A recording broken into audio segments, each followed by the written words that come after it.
This is Garis, Masculist, MGTOW flyers. That is 2 3-page essays on the themes of Masculism and MGTOW, written by and read aloud by Prof. Dr. Hugo de Garis. This is flyer number 740, entitled De Garis dominates YouTube search with terms Masculism and Masculist. Description: if you search on YouTube with the keyword masculism or masculist, my masculist videos get most of the top hits. With the term masculism, it gets 70% of the top 10 hits. If it's masculist, it gets a third of the top 15 hits. This is in late December 2025. This video discusses the likely consequences of this, plus what is going on in South Korea, where masculist pressure influenced the new president of South Korea to put a masculist, anti-feminist agenda in his political platform, which helped him get elected. Now the flow itself.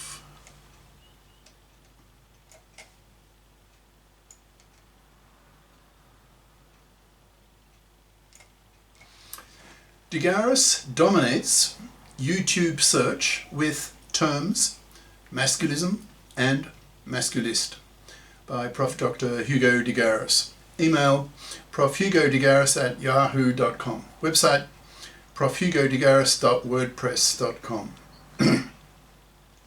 YouTube used to be under the CEO thumb of Susan Wojcicki, a Polish American who was a feminist, who promoted feminist YouTube channels and, in capital letters, deleted masculist channels.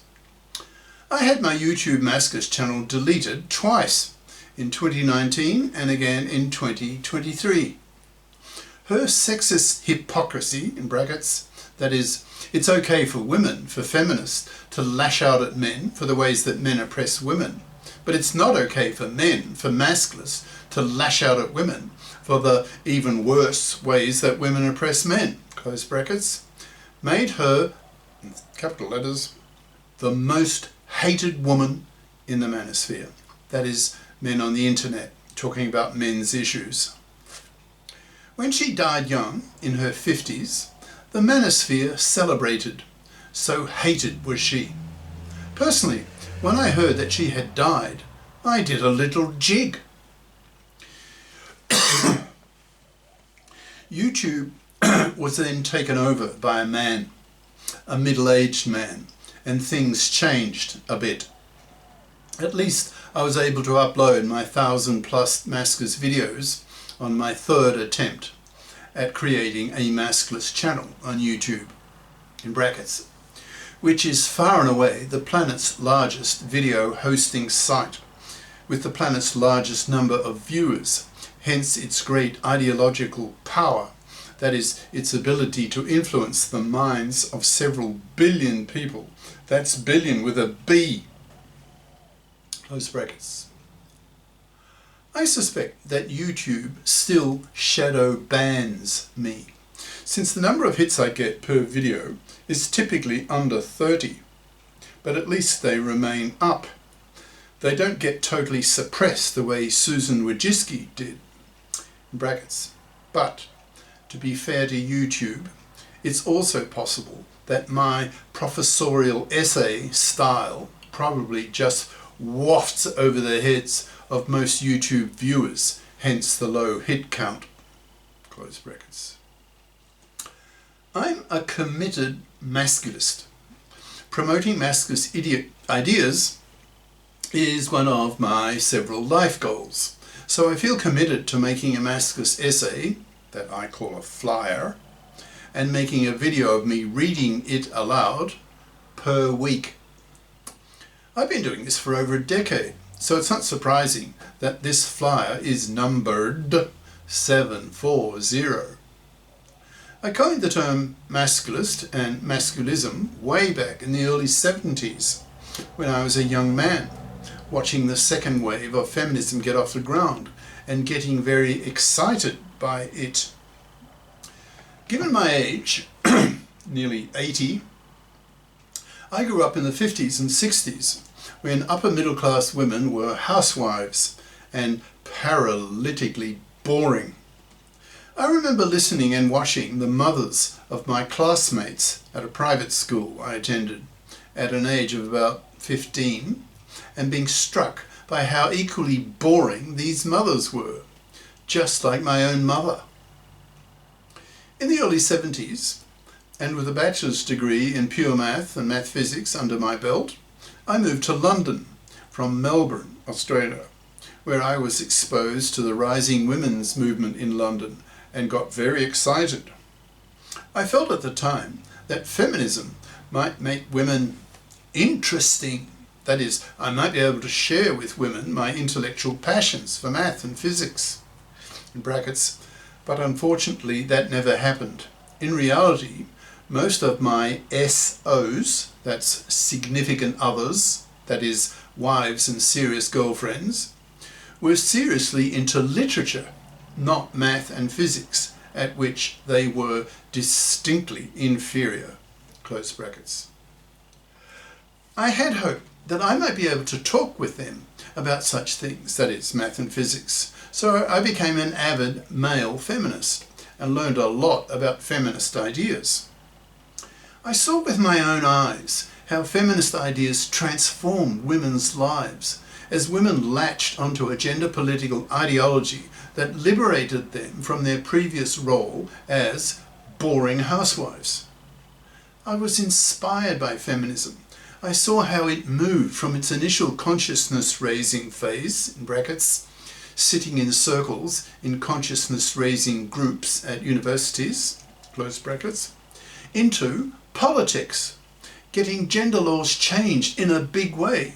For example, equal pay for equal work, the right to enter the professions, the abortion right, fault-free divorce, take over the divorce courts, women's studies courses at universities, etc. I was amazed at how women's lives were changed, both personally and legally, by an ideology which made me wonder if something similar might be done for men. So I started thinking about a possible men's lib, and how men suffered under the traditional male role of being the sole breadwinner of the nuclear family. Once I started thinking about a possible men's lib, I needed a label for such an ideology. It occurred to me the obvious male equivalent of the word feminist, in brackets, note, not femininist, with its extra syllable, close brackets, would be the word masculist, brackets, note, not masculinist, as the French are so obsessed with lately, close brackets. Being a theorist in pure math and math physics, I began using those skills to dreaming up masculist theory and got active in the 80s in Brussels, the capital city of the European Union, in lobbying the European Parliament to look into men's issues. I helped establish the European Men's Liberation Movement, in brackets, consisting mostly of fathers' rights organisations in the following countries: UK, Belgium, France, Holland, Germany, Denmark, with close ideological collaboration with the US, close brackets. Over time, it became clear to me that women were fipping in a big way. That is, they were pouring into the workforce, thus freeing men up from being man's slaves to fluffy women, working for decades for parasitic women who did not bother to become career competent, who expected to live off the money and labour of a man, thus man-slaving him for decades, a major gender crime in the eyes of the masculists. Once I saw a clear trend of women fipping up, my interest in masculism cooled, since I saw the fipping of women as the main solution to the majority of men's issues. I then moved into other fields and interests. However, in 2015, I started listening to Sandman, brackets, a pseudonym used by a Canadian MGTOW, MGTOW, men going their own way, vlogger, to prevent him from being doxxed by feminazis, close brackets, one of the most prominent MGTOW content providers, and was made conscious by him how badly men, actually divorcing fathers, were suffering at the hands of the fluffy feminists who took over the divorce courts in the 70s, who since then have been butchering the lives of one father in 4, a massive gender crime, in fact, the dominant gender political reality of our times. Sandman galvanized me to get back into masculist action again. So I started writing masculist essays that I called flyers, that is, short masculist opinion pieces, that in print would be about 2 or 3 pages long. Then it occurred to me that I could spread masculist thinking more effectively if I videoed myself reading these flyers aloud, which is something I've been doing since about 2015, that is, about a decade now, hence the large number of these masculist flyers. This one is number 740. Since many of these flyers are in parts, usually 2, sometimes 3 or 4, there are well over 1,000 such masculist videos that I've put up on half a dozen video hosting sites. That's YouTube, Minds, BitChute, Odyssey, MGTOW.tv and X. At the moment, I get the greatest number of hits on BitChute, in brackets, which for years has preached that it offers freedom of speech, close brackets. Typically about 5 to 10 times more than on YouTube.